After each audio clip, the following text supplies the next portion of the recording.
गीता 18 के श्लोक नंबर 62 में भगवान स्वयं कह रहे हैं कि अर्जुन उस परमेश्वर की शरण में जा जिसकी कृपा से परम शांति व शाश्वत स्थान अर्थात सतलोक को प्राप्त होगा। वो परमेश्वर कौन है, कहां है, कैसा है, जानने के लिए कृपया अवश्य सुनिए जगत गुरु तत्वदर्शी संत रामपाल जी महाराज के अमृत वचन।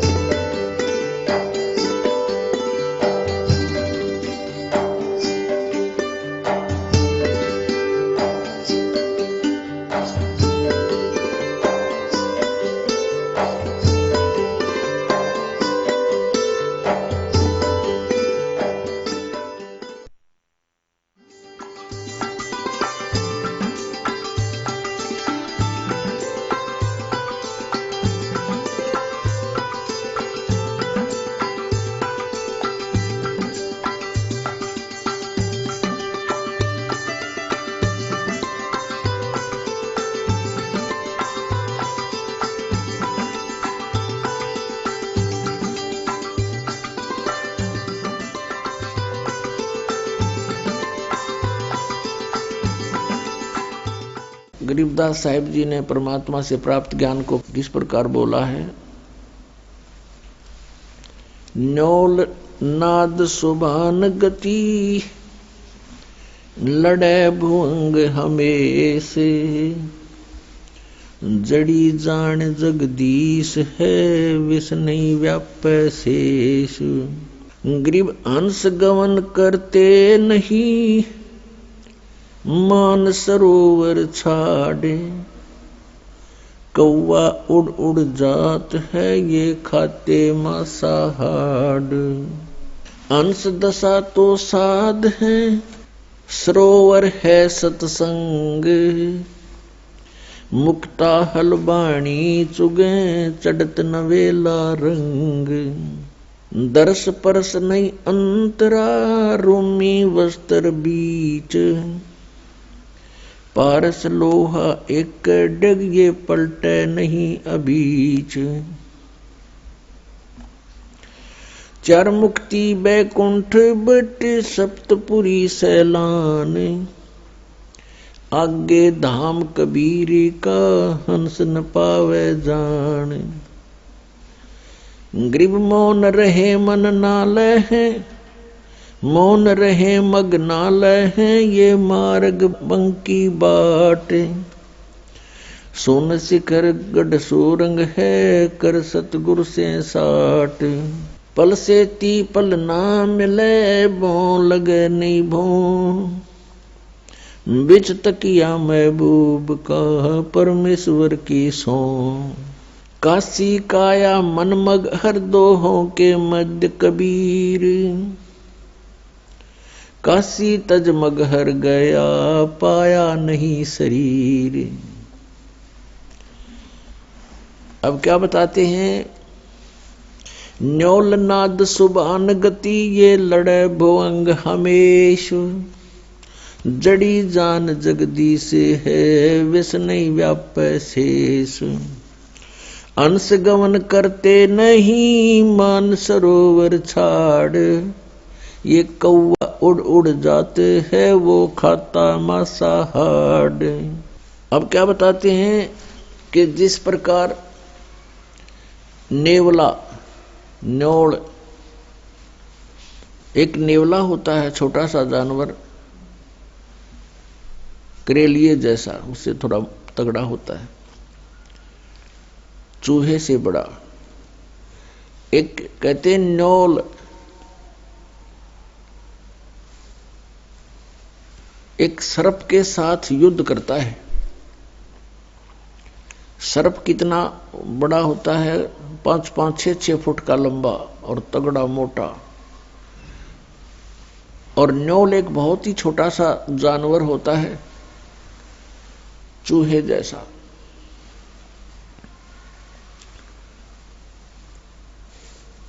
और वो सर्प के साथ लड़ता है। कैसे, किस आधार से लड़ता है कि एक वो क्या करता है, कहीं जहां पर एक जड़ी होती है उस जड़ी की महक के सामने सर्प बेहोश हो जाता है, उसको चक्कर आने शुरू हो जाते हैं। उस जड़ी के आसपास यदि सर्प चला जाता है और इसका फायदा उठाता है नेवला। क्या करता है नेवला? जड़ी के पास जाता है, उसको अपनी श्वासों से सूंघ कर अंदर भर लेता है और सर्प के सामने आकर उसको श्वास छोड़ देता है और सर्प लड़ने को तैयार होता है तो उसके मुंह के सामने श्वास छोड़ देता है, उसको चक्कर आने शुरू होते हैं और सर्प भाग जाता है। तो यहां बताते हैं कि यहां समझो कि ये काल तो सर्प है, अजगर, और जीव नेवला है।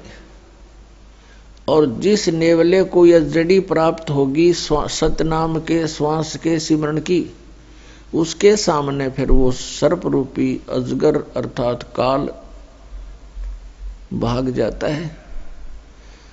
जैसे फनपति मंत्र सुन, फनपति सर्प ने ऐसे फन फैला रखा हो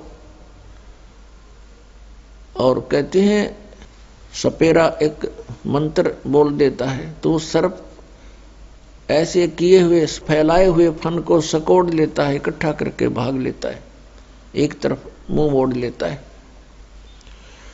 परमात्मा ने वो मंत्र सतनाम 2 अक्षर का इतना शक्तिशाली और यूजफुल बताया है। जैसे फनपति मंत्र सुन रखे फन सकोड़े, ऐसे बीरा मेरे नाम से सतनाम से काल लेवे मुंह मोड़े। यहां उसी का प्रमाण दे रहे हैं। न्योल नाद सुभान गति लड़े भुजंग हमेश, जड़ी जान जगदीश है व्यस नहीं व्याप शेष। न्योल नाद सुभान गति और लड़े भुजंग हमेश। जिस प्रकार एक छोटा सा नेवला एक 8-9 इंच का लंबाई का जानवर और 6-7-8 फुट लंबे तगड़े सर्प को काबू कर लेता है, विजय पा लेता है, उसके पास एक जड़ी होती है। उस जड़ी को, उस औषधि को सूंघ कर आता है, पौधा होता है, उसको सूंघ कर आता है और सर्प के मुंह के सामने श्वास छोड़ देता है। सर्प विवश हो जाता है, चक्कर आने शुरू हो जाते हैं, वो चल पड़ता है, पराजित हो जाता है। फिर नेवला उसको मार डालता है। यहां वही बताते हैं कि जो सही सतनाम पूर्ण संत से प्राप्त करके जाप करता है तो वो सतनाम परमात्मा के द्वारा दी हुई जड़ी है, वो इस काल रूपी सर्प को ऐसे विवश कर देगी, आप पर कोई असर नहीं कर सकता, पराजित हो जाएगा।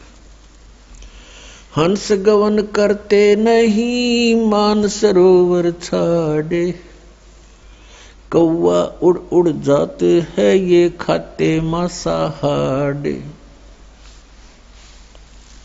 एक हंस पक्षी होता है, एक कौवा होता है, एक बुगला होता है, बुगला। हंस और बुगले में कोई अंतर नहीं होता, एक जैसी उनकी बॉडी होती है। हंस की और बुगले की कैसे पहचान की जा सकती है कि किसी सरोवर पर ये दोनों पक्षी हों, उनकी ये पहचान होगी कि बुगला तो खाएगा मच्छी, कीड़े मकोड़े गोगे, और हंस नहीं खाता। हंस केवल मोती खाता है।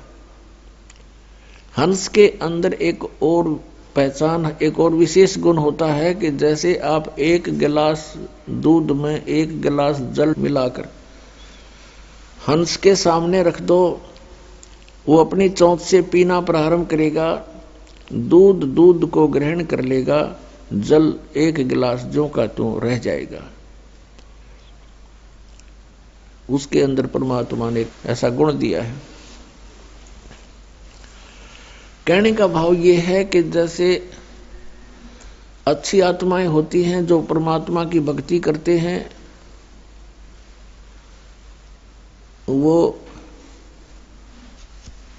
विकार रूपी कीड़े मकोड़े नहीं खाते, जैसे शराब पीना, मांस खाना, अश्लील गाने सुनना और नाचा कूदी करना, बेमतलब के फंड बकवाद करना, ये समझो बुगले के लक्षण हैं। और हंस वो होता जिसने दूध और पानी छान लिया, अलग अलग कर लिया, भले और बुरे को पहचान लिया, कौन परमात्मा है, कौन सा मंत्र है जो मोक्षदायक है, कौन से कर्म हैं जो हमने करने चाहिए, कौन से कर्म ना करने चाहिए।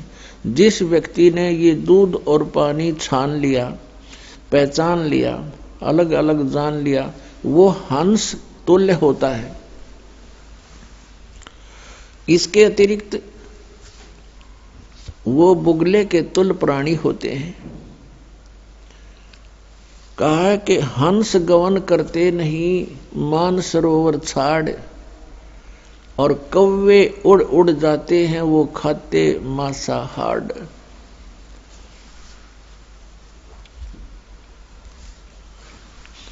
और यही दशा बुगलों के बारे में बताई है कि जो अच्छी आत्माएं होती हैं वो सत्संग रूपी सरोवर को छोड़कर नहीं जाते, जहां राम नाम के मोती उपलब्ध होते।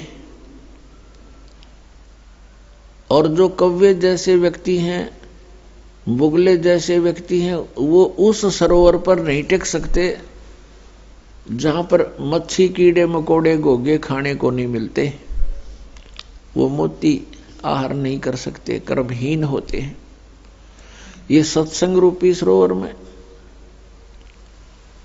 हंस ही रह सकते हैं, क्योंकि यहां केवल मोती बखेरे जाते हैं, यहां पर बकवाद नहीं होती, या ना कोई अश्लील गाने होते हैं, ना या कोई ऐसा आहार खाद्य पदार्थ होता है, ना कोई चटपटी बकवाद होती है।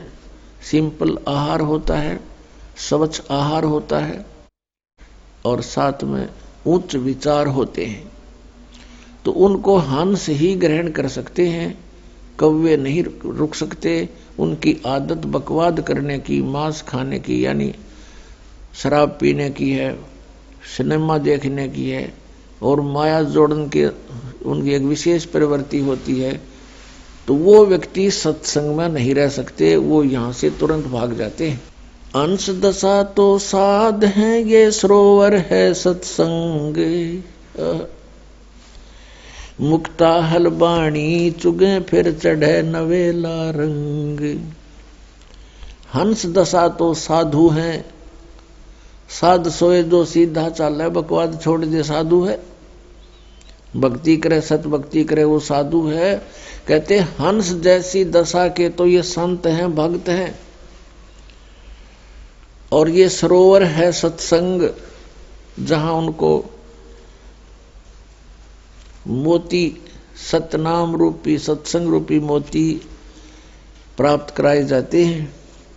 और फिर चढ़त नवेला रंग, जितना अधिक सत्संग सुनोगे उतना ही अधिक आपका भाव भगवान में बनता चला जाएगा।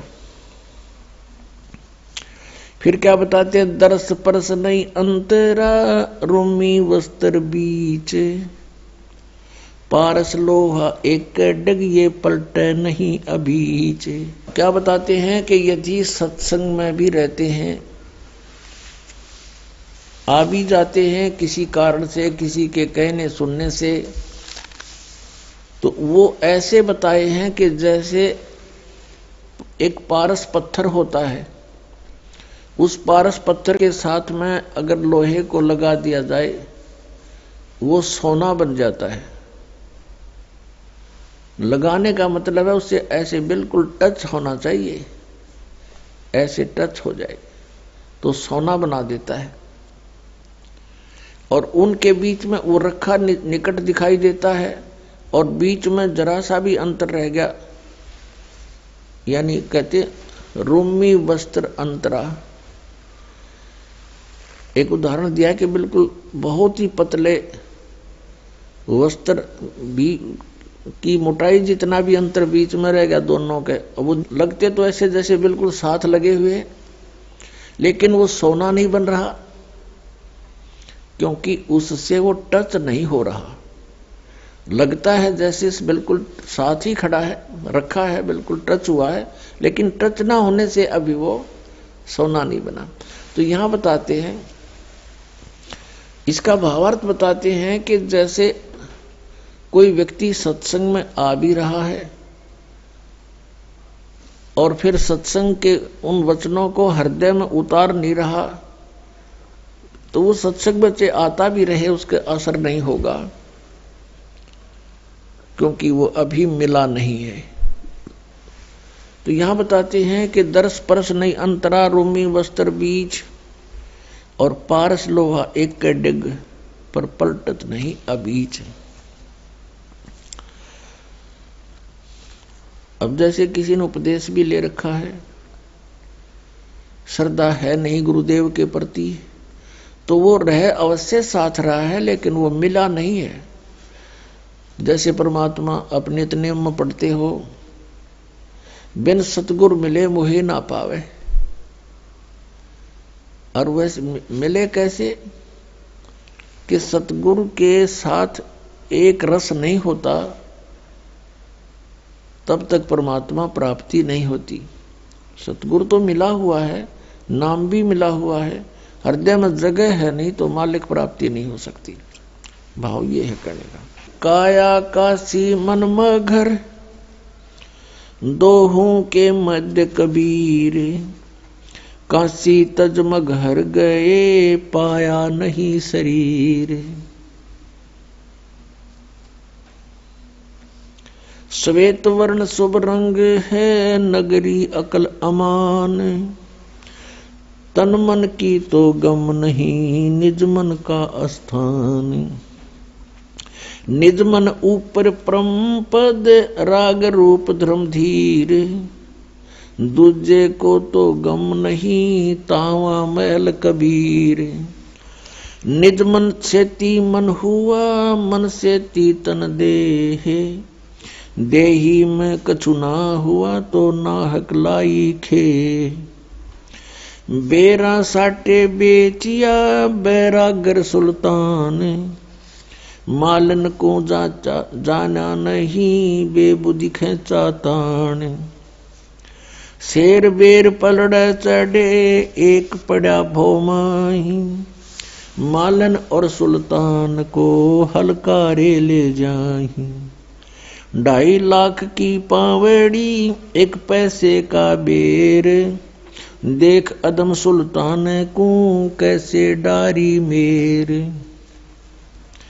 9 लख नानक नाद में, 10 लख गोरख तीर, लाख दत्त संगी सदा, चरणों चरच कबीर। 9 लख नानक नाद में, 10 लख गोरख पासे, अंत संत पद में मेले, ये करोड़ तेरे रविदास। रामानंद से लक्ष गुरु, तारे सिसके भाई, चेलों की गिनती नहीं, जो पद में रहे समाये। फिर पांडवों की यज्ञ में, शंख पचायन टेरी, 12 कोट पंडित जहां, पड़ी सबन की मेरे। करी कृष्ण भगवान को चरणामृत सो प्रीत, शंख पचायन जब बजा, लिया द्रौपदी सीत। 12 कोट पंडित जहां, और ब्रह्मा विष्णु महेश, चरण लिए जगदीश को, जिसको रटता शेष। वाल्मीकि के बाल समय, नाही तीनों लोक, सुर नर मुनिजन कृष्ण सुधिये, पंडों पाई पोख। 100 करोड़ बानी कही, पहले चोले चावे, दूजे चोले कृष्ण को, लिए साध के पाव। कथा रामायण रस भरी, आगम अगम अगाध, वाल्मीकि के चरण को सब ही चर्चा साध। गरुड़ बोध बेदी रची ये राम कृष्ण हैरान। लंका पर धावा किया जद का कहूँ बयान। उत्पत्ति पर लो जाते हैं ये अंत कोट ब्रह्मंड। जोग जीत समझाइया जब उदरे काग भूषण। वशिष्ठ विश्वामित्र से ये आवे जावे अनेक।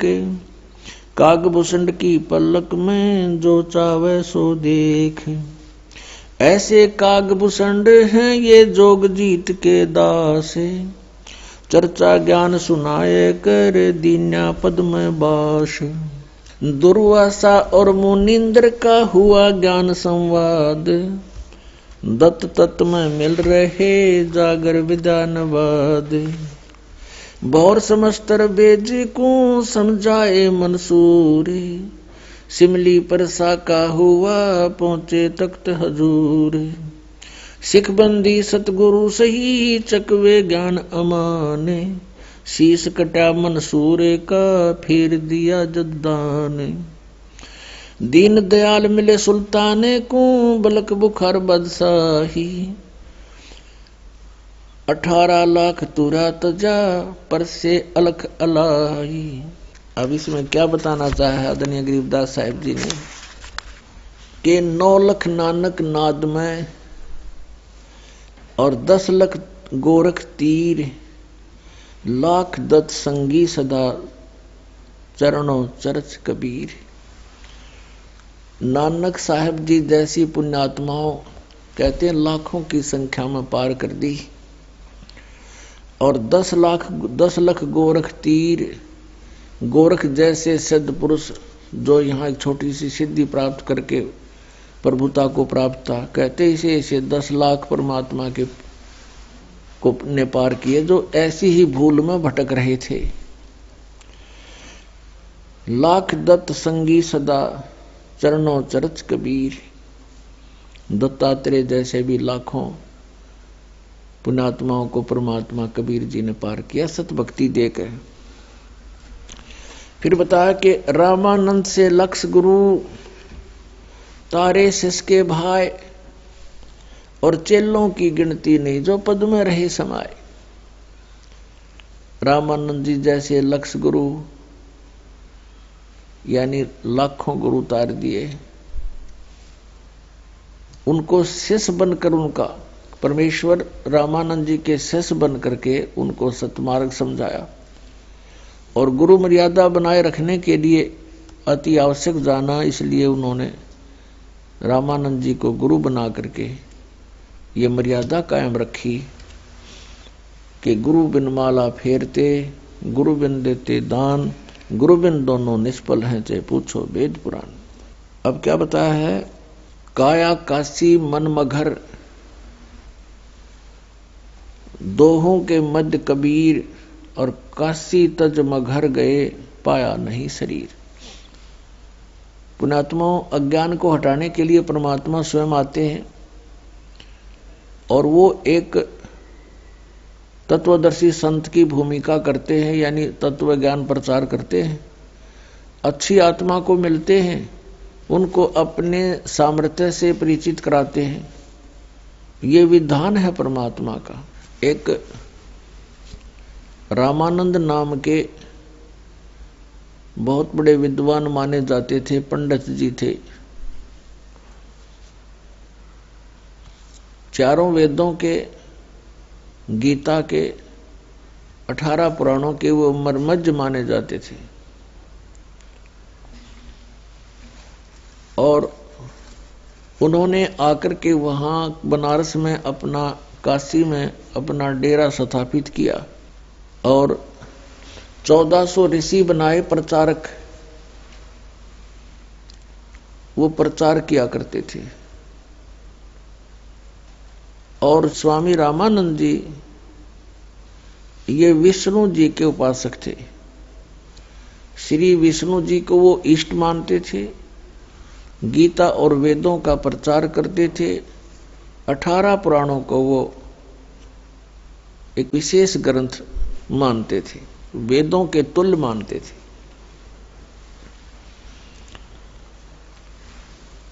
परमात्मा कबीर देव जी लीला करते हैं। वेदों में परमात्मा की ये लीला वर्णित है कि वो भगवान जो परम अक्षर ब्रह्म है ऐसी लीलाएं करते हैं। कैसी लीला करते हैं? वो 3 प्रकार से पूरे असंग ब्रह्मांडों का धारण पोषण करते हैं, कंट्रोल भी करते हैं, सबको यथा जिसका संस्कार है वैसा उसको प्राप्त भी वही कराते हैं, और तत्व ज्ञान भी प्रचार वही करने के लिए यहाँ प्रवेश होते हैं। श्रीमद् भगवत गीता अध्याय 15 के श्लोक 16 और 17 में 3 पुरुष बताए हैं, एक सरपुरुष, एक अक्षर पुरुष। सरपुरुष तो ये 21 ब्रह्मांड का स्वामी है जिसे ब्रह्म कहते हैं, और अक्षर पुरुष है ये 7 संग ब्रह्मांड का स्वामी है, ये कुल का मालिक नहीं है। और 17वें श्लोक में 15वें अध्याय के गीता जी में कहा है कि उत्तम पुरुष तु अन्य परमात्मा इति उदाहरते, यह लोग तरम आविश्य विभर्ति अवय ईश्वर है। वो श्रेष्ठ प्रभु उत्तम पुरुष तो कोई अन्य है जो 16वें श्लोक में 2 पुरुष बताए हैं, एक सरपुरुष एक अक्षर पुरुष। इनसे भी अन्य है, क्योंकि सरपुरुष और अक्षर पुरुष ये दोनों नाशवान है, इनके अंतर्गत जितने प्राणी वो भी नाशवान है। एक जीव आत्मा नहीं मरती, वो तो किसी की भी नहीं मरती, गधे कुत्ते सूअर की भी नहीं मरती। 17वें श्लोक में तुरंत कहा है कि वो उत्तम पुरुष तो इन दोनों से, सरपुरुष और अक्षर पुरुष से कोई अन्य है, और वही तीनों लोकों में प्रवेश करके सबका धारण पोषण करता है। और वो परमात्मा कहा जाता है, वो है अविनाशी परमात्मा है, वास्तव में अविनाशी परमात्मा। वेदों में परमेश्वर पूर्ण परमात्मा की जानकारी है, वेदों का ज्ञान ब्रह्म दे रहा है, ब्रह्म सरपुरुष, और गीता का ज्ञान भी सरपुरुष यानी ब्रह्म दे रहा है श्री कृष्ण में प्रवेश करके।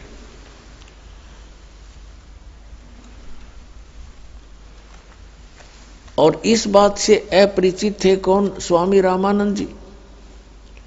वो श्री विष्णु को सर्वेश्वर महेश्वर मृत्युंजय कालज्य माना करते थे। ऋग्वेद मंडल नंबर 9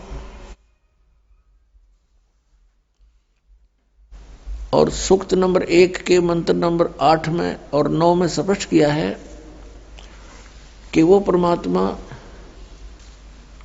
परमात्मा एक सुंदर शरीर धारण करता है और 3 प्रकार के शरीर धारण करता है, और सबका धारण पोषण करता है उसी आधार से। एक शरीर के एक रूप में वो रहते हैं सतलोक के अंदर, ऊपर के सभी ब्रह्मांडों में अलग अलग रूप धारण करके वो स्थिर रहते हैं वहां पर।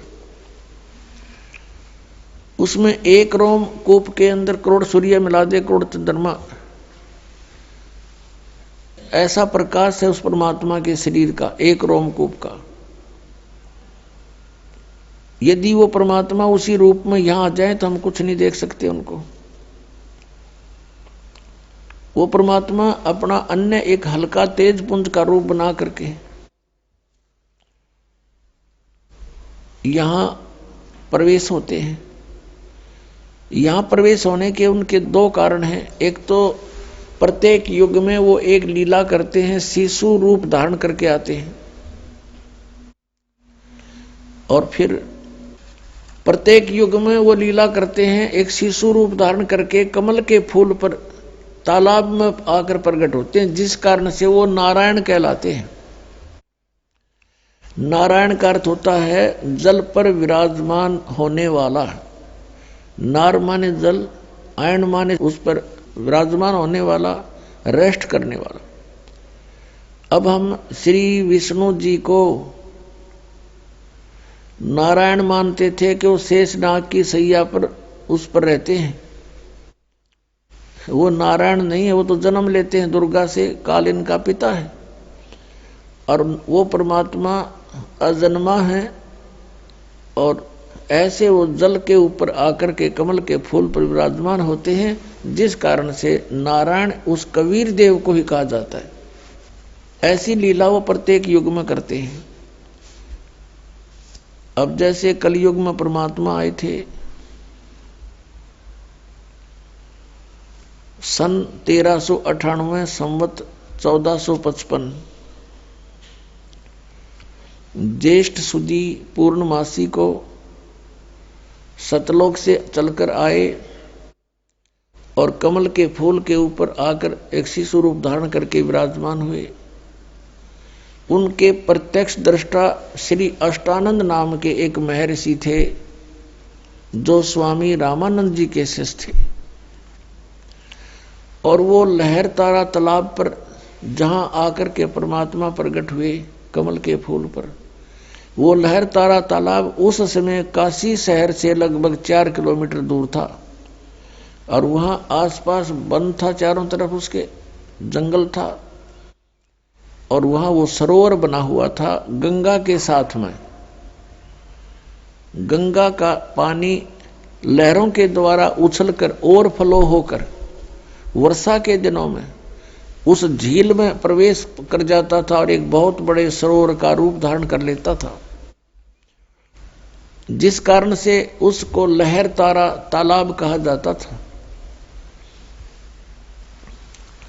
उस लहर तारा तालाब पर अष्टानंद नाम के एक ऋषि जो रामानंद जी के शिष्य थे, वो प्रतिदिन वहां स्नान करने के लिए जाया करते थे और सुबह सुबह कुछ समय तक वहां बैठकर अपने गुरु जी से प्राप्त साधना भक्ति किया करते थे, एकांत स्थान पाकर।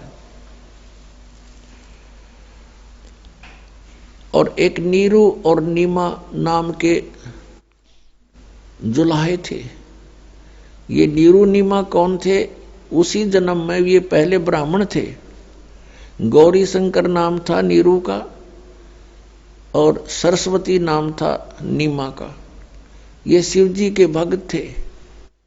बहुत अच्छी श्रद्धा थी भगवान शिव में, उसको इष्ट रूप में पूजा करते थे, शिव पुराण की कथा किया करते थे और कथा करने से जो भी उनको कोई चढ़ावा पैसा आता था पूजा का, उससे अपना निर्वाह करते थे और शेष बचे हुए पैसे को वो दान कर दिया करते थे, संग्रह नहीं करते थे। निसंतान थे, कोई संतान नहीं थी, विवाह को भी कई वर्ष हो चुके थे। अब मुसलमानों ने क्या देखा कि ये गौरी शंकर जो है हिंदू धर्म का बहुत प्रचार कर रहा है, बहुत लोग इसकी अंदर आस्था रखते हैं, क्योंकि गौरी शंकर किसी को स्वार्थवश मिसगाइड नहीं करता था, केवल भगवान शिव की कथा सुनाता था, किसी से कोई पैसा नहीं मांगता था, कोई जंतर मंत्र नहीं करता था। लोगों की ज्यादा श्रद्धा उसके अंदर थी, जिस कारण से अन्य जो स्वार्थी ब्राह्मण थे वो उस गौरी शंकर ब्राह्मण से ईर्षा रखा करते थे। इस बात से परिचित थे मुसलमान धर्म के काजी और पीर मुल्ला। उन्होंने इस बात का लाभ उठाया कि गौरी शंकर के साथ अन्य ब्राह्मण नहीं है, इसलिए उनको जबरदस्ती मुसलमान बना दिया दोनों को। और मुसलमान कैसे बनाया जाता था? मुसलमानों ने अपना पानी लिया, जूठा किया सबके सामने बाहर खड़ा होकर, और गौरी शंकर के उनके घर में छिड़क दिया, सारे उनके मुंह में डाल दिया जबरदस्ती। और देखने वाले देख रहे, मुसलमान बन गए, मुसलमान बन गए। अब जो ब्राह्मण वर्ग थे, जो गुरु पद पर थे, वो ईर्षा करते थे गौरी शंकर तय, और उन गुरुओं के अधीन अन्य हिंदू समाज था। उन गुरुओं ने, ब्राह्मणों ने सब जगह बोल दिया कि गौरी शंकर जो है मुसलमान बन गया, ब्राह्मण नहीं रहा, वहां मत जाना अब। और गौरी शंकर को और सरस्वती को गंगा में स्नान करना भी बंद कर दिया, विशेष स्थान पर, घाट पर, जहां सभी स्नान करने जाते थे।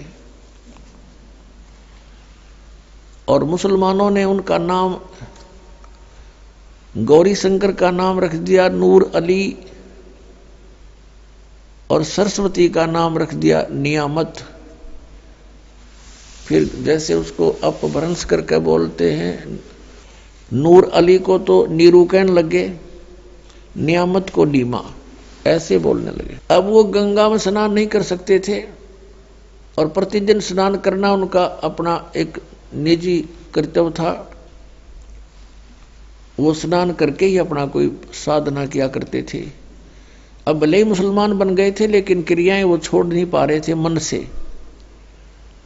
और स्नान करने के लिए उन्होंने स्थान देखा, वो लहरतारा तालाब जो काफी दूर है और उसमें गंगा का जल ही लहरों के द्वारा उछल कर आता था। तो प्रतिदिन दोनों के दोनों वहां स्नान करने लहरतारा तालाब पर जाते थे, वहां स्नान कर आते थे। फिर अपना कोई जैसे मुसलमान रीति से भी उन्होंने करना पड़ता था, लेकिन अंदर से भगवान शंकर को भूल नहीं रहे थे। जिस दिन यानी ज्येष्ठ सुदी पूर्णमासी को संवत 1455 और सन 1398 को परमात्मा सतलोक से चलकर आए, उनका बहुत सुंदर तेज था, बहुत तेज था। और ऊपर से प्रकाश का गोला सा आता नजर आया किसको? अष्टानंद ऋषि को, जो स्नान करके उस लहरतारा तालाब में अपनी साधना करने की तैयारी कर रहा था। उसने देखा कि बहुत तेज प्रकाश का एक तारा सा टूटा आकाश से और बहुत गति से नीचे को आया। उसकी आंखें चुंधी आ गई, आंखें बंद हो गई अष्टानंद की उस तेज के सामने।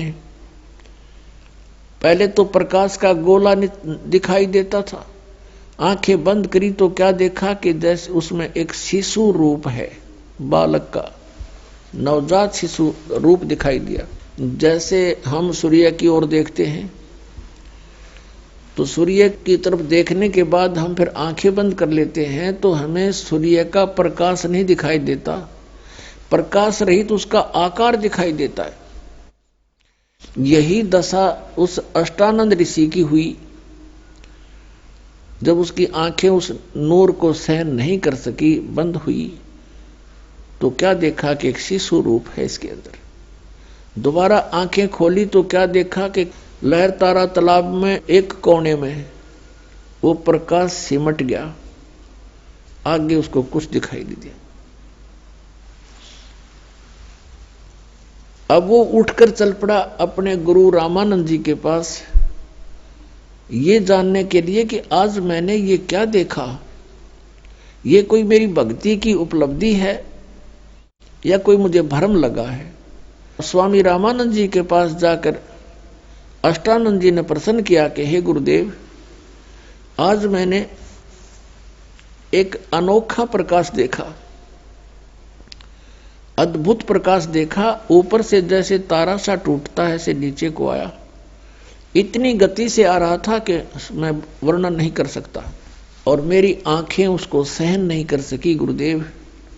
और जो ही मैंने आंखें बंद की तो उसके अंदर एक शिशु रूप दिखाई दिया, बच्चा, नवजात शिशु। और फिर आंखें खोली तो क्या देखा कि वो प्रकाश से एक बार तो पूरे लहरतारा तालाब को उसने चमका दिया और एकदम समाप्त हो गया, जैसे एक कोने में सिमट गया हो।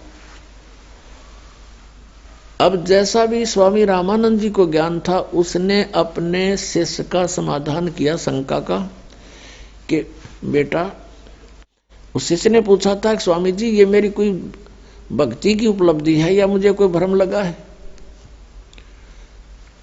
स्वामी रामानंद जी ने बताया कि बेटा, जब अवतार लोग आते हैं ऊपर से किसी लोक से, तो उनकी ऐसी ही स्थिति होती है, तारा सा टूटता है और फिर वो यहाँ आकर के आपने जो देखा नवजात शिशु, तो वो किसी माँ के गर्भ में स्थापित होंगे, वहां से जन्म लेकर के या कोई लीला करेंगे अपनी। अब जैसा ज्ञान था उस महर्षि रामानंद जी ने अपने शिष्य की शंका का समाधान कर दिया और शिष्य संतुष्ट हुआ। अब इनको इतना ही ज्ञान है कि जितने भी अवतार आए हैं, श्री राम, श्री कृष्ण और भी जितने ये 9 और 24 अवतार मानते हैं, सभी मां से ही उत्पन्न हुए हैं।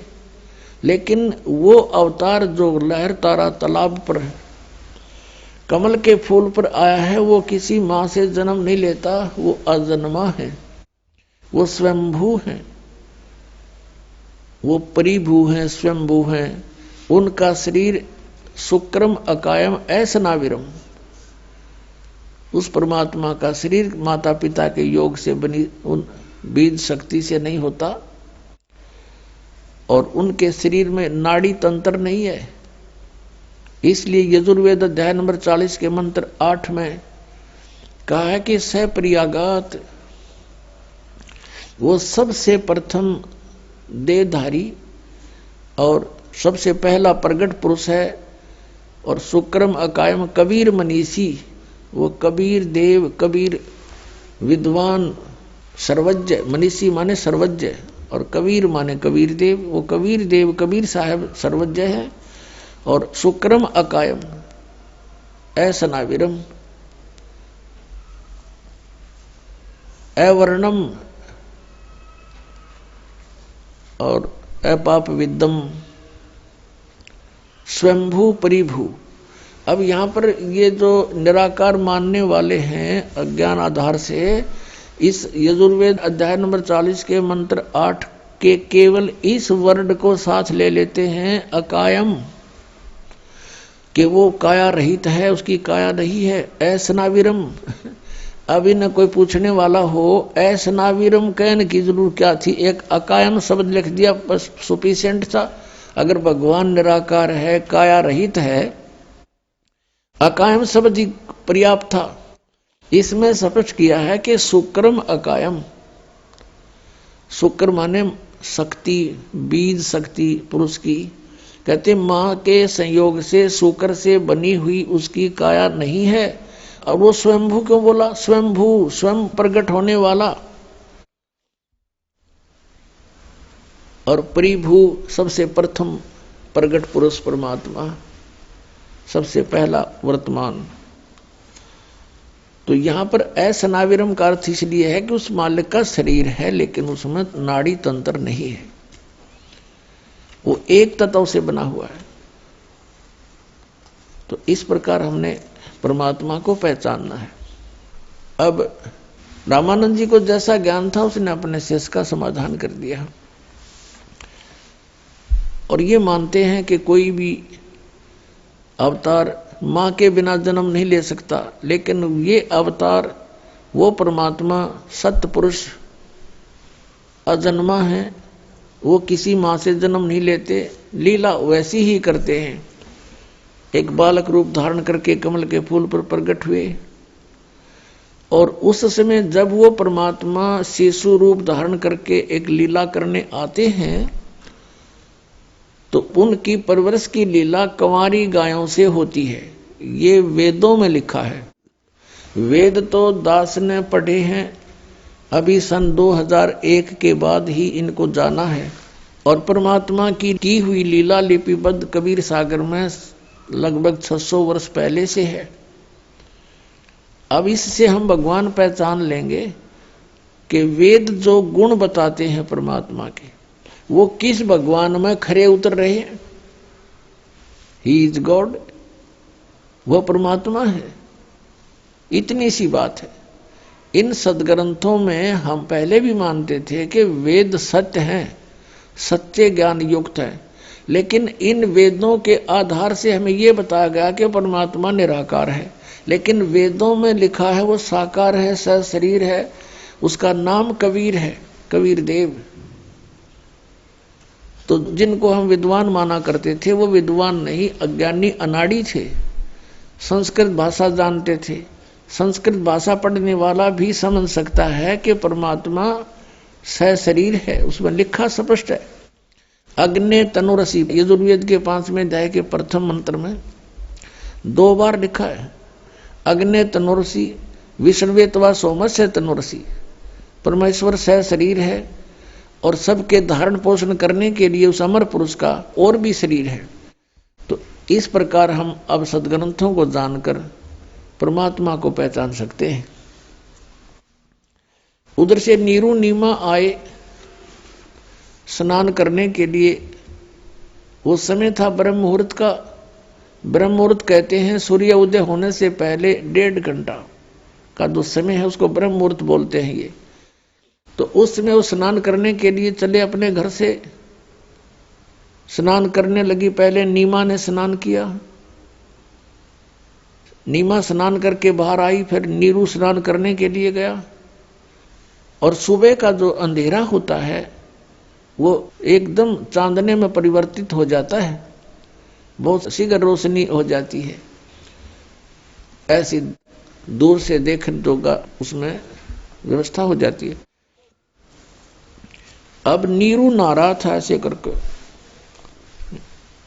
जल में प्रवेश करके। और नीमा जब स्नान करने के बाद जो वस्त्र बांध कर स्नान करके गई थी, उस वस्त्र को धोने के लिए दोबारा किनारे पर आई, वस्त्र चेंज करके। तो उसने क्या देखा, उसमें रोशनी सी होगी थी और एक कमल के फूल के ऊपर कोई वस्तु ऐसी हिलती नजर आई। परमात्मा नवजात शिशु रूप में प्रकट हो गए और एक पैर को हिला रहे थे, ऐसे एक पैर को हिला रहे थे बालक रूप में। अब नीमा की नजर गई कि क्या हिल रहा है। पहले तो उसने देखा कोई सर्प है, फिर ध्यान से देखा कि तो कोई बालक है। और वो नीरू और नीमा जब अपनी कुटिया से चले थे, रास्ते में नीमा भगवान शंकर से अर्ज कर रही थी, रो रही थी कि हे भगवान, हमें भी एक खिलौना दे दो, मेरा भी संसार में साझा हो जाएगा, दुनिया वालों का मुंह बंद हो जाएगा, मुझे बांझ बोलते हैं। हे भगवान, आपके घर में कोई कमी नहीं, आप सब कुछ कर सकते हो। ऐसा कहकर फूट फूट कर रोने लगी। नीरू ने कहा, नीमा तू तो बिल्कुल पागल होगी, भगवान को क्या पता नहीं हमारे दुख का, वो सब जानते हैं। यदि वो हमारे भाग्य में होता तो दे ही देते, हमारी किस्मत में नहीं है। और हमने कितने ज्योतिषियों से भी अपनी जन्म पत्री भी दिखा ली, हमारे भाग्य में पुत्र नहीं है। फिर क्यों अपना संतुष्ट कर, पुत्र हमारे भाग्य में है नहीं, और तू रो रो के अपनी आंखें और खराब कर लेगी, अंधी हो जाएगी, बुढ़ापे में उंगली पकड़ने वाला कोई है नहीं, तुझे दूना दुख हो जाएगा, तो रोया मत कर। अब नीरू अपनी पत्नी नीमा को ऐसे सांत्वना देता हुआ वहां लहरतारा तालाब पर पहुंच गए थे। अब वो क्या देख रही है कि कमल के फूल पर एक बालक है, उसका पति सरोवर में स्नान कर रहा है। नीरू तब उसने कहा कि देखियो जी, कमल के फूल पर बालक है, कमल के फूल पर बालक है। अब नीरू दुखी आत्मा से कह रहा है, दुखी हृदय से, और स्नान भी कर रहा है से पानी डाल डाल कर। कहने लगे, नीमा तू मानती नहीं मेरी बात को, तू पागल हो चुकी है, अब कति मेंटल होली, तुझे जल में भी बच्चे दिखाई देने लगे। हे परमात्मा, इसको सद्बुद्धि दो। अब नीमा कहती है फिर जोर से कि देखियो जी देखियो, सचमुच देखना बच्चा डूब गया। अब उसने देखा कि किस प्रकार बोल रही है, जिधर वो संकेत कर रही थी उधर ध्यान किया, देखा कमल के फूल पर एक नवजात शिशु सचमुच लेटा हुआ। अब नीरू ने आओ देखा ना ताओ देखा कि कई बालक डूब ना जा, फटाफट कमल के फूल सहित तोड़ के और उठा लिया। अब परमात्मा जब कमल के फूल पर दिखाई दिए तो नीरू ने कमल का फूल समेत तोड़ करके अपनी पत्नी नीमा को थमा दिया। यह आप चित्र में देख रहे हैं। अब नीमा उस बालक को प्राप्त करके और 100 शुक्र मना रही है अपने भगवान शंकर के। वो भले ही मुसलमान बन गए थे, लेकिन हृदय से भगवान शंकर को वो भूल नहीं पा रहे थे। अंदर से कसक उनकी अपने भगवान शंकर में बनी रहती थी। अब नीमा उस परमात्मा को पाकर, पुण्यात्मा जिस परमात्मा का नाम लेने से आत्मा गदगद हो जाती है, और जिसको खोजते ऋषि मुनियों ने अपने शरीर समाप्त कर दिए, उनको प्राप्त नहीं हुआ, वो कितना सुखदाई है, कितना इम्पोर्टेंट है वो परमात्मा। जैसे शेख फरीद जैसे महापुरुष ने 12 वर्ष तक कुएं में उल्टा लटक के साधना करके उसको पाना चाहा, और एक मंसूर नाम के महापुरुष थे, परमात्मा पाने के लिए उसके टुकड़े टुकड़े कर दिए समाज ने। उस परमात्मा की चाह को, परमात्मा की भक्ति को नहीं त्यागा। तो कहते हैं जाके ऊपर एती बीती कैसा है वो भगवान, जिसके लिए ऐसे ऐसे कष्ट सहन किए महापुरुषों ने, वो कैसा है वो भगवान। और वो परमात्मा सहज स्वभाव में और नीमा के सीने से बालक रूप में लगा हुआ है। पुण्यात्मा एक स्वभाव होता है, जैसे चंदन का पेड़ में उसमें ठंड होती है, बर्फ के अंदर स्वभाव है उसका ठंडा करने का, शीतल स्वभाव होता है, ऐसा ही परमात्मा का गुण है। अब वो परमात्मा जिसमें वो गुण है कि जो जिसके साथ रहे उसके सभी दुखों का को दूर कर देता है, उसके शरीर के कष्ट को भी दूर कर देता है, और एकदम उसको एक अलग सा आभास होता है। अब उस परमात्मा को चरणों गोदी में लेकर के वो माई कभी बच्चे की तरह उसका मुंह से चूम चूम कर प्यार कर रही है, कभी सीने से लगा रही है और शुक्र मना रही है शंकर भगवान का। परमात्मा गोदी में और महिमा शंकर भगवान की हम न्यों भूल गए, हम ऐसे विचलित हैं। यहाँ गरीबदास साहब जी कहते हैं जगत का पेखना पेखा और धनी का नाम ना लेखा। शुक्र मना रही है शंकर भगवान का, और परमात्मा खुद कैसे आ रहे हैं, वो कौन है परमात्मा उसका पता भी नहीं। अब कैसे उपमा की है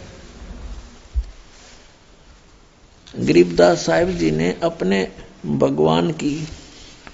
84 बंधन कटे कीनी कल्प कबीर, भवन चतुर्दश लोक सब टूटे जम जंजीर। 84 बंधन कटे कीनी कल्प कबीर, भवन चतुर्दश लोक सब ये टूटे जम जंजीर।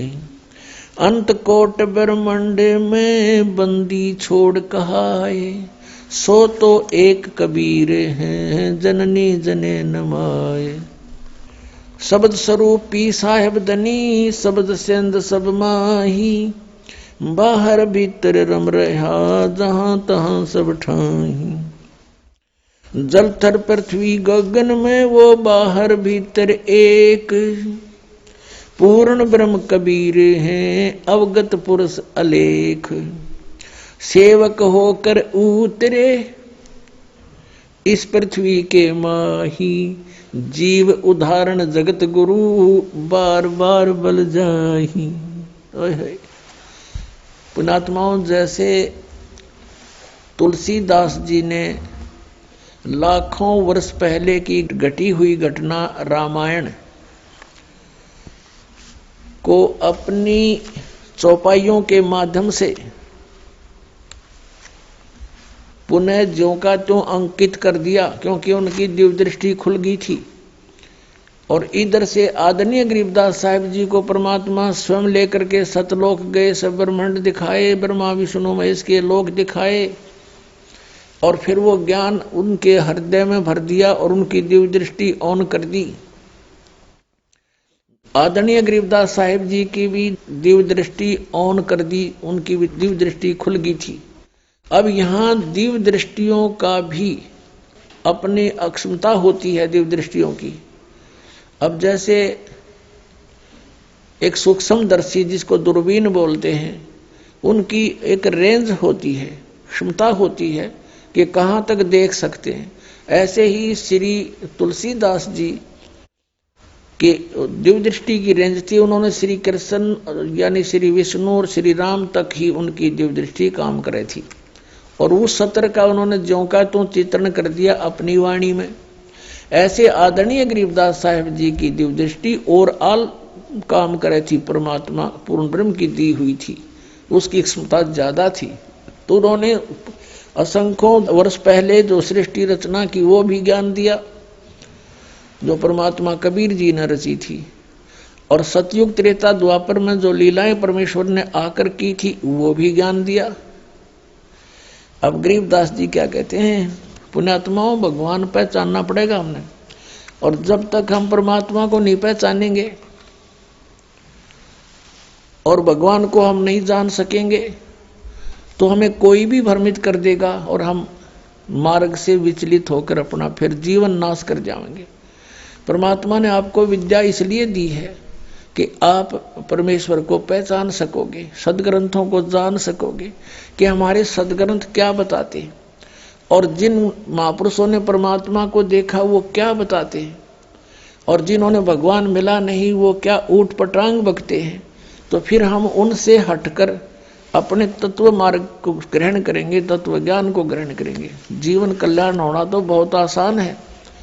हमें ये विश्वास होना कि हु इज गॉड, परमात्मा कौन है और उसकी वे ऑफ वर्शिप क्या है, यथार्थ वो कहाँ प्रमाण है।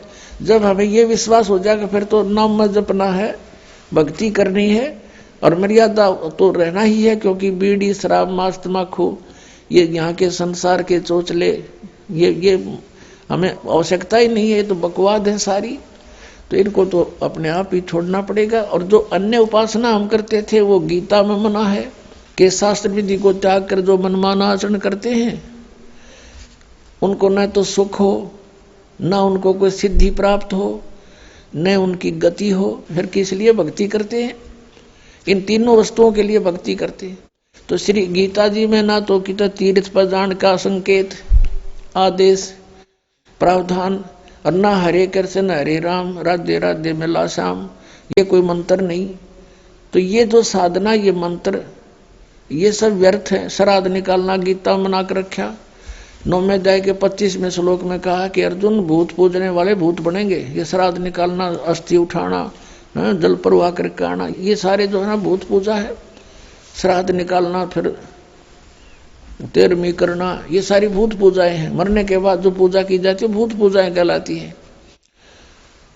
तो इसमें लिखा है कि जो भूत पूजेंगे भूत बनेंगे, देव पूजेंगे देवताओं के पास जाएंगे, उनके नौकर लग के वहां धक्के खाओगे, उनके लोक में चले जाएंगे, और मेरी भक्ति करने वाला मुझे प्राप्त होगा। तो कहने का भाव ये है कि गीता जी में श्राद्धों को मना किया है, तीर्थ व्रतों का उसमें कति उल्लेख नहीं, बल्कि 6 अध्याय के 16वें श्लोक में व्रत करने वालों के लिए भी मना किया है।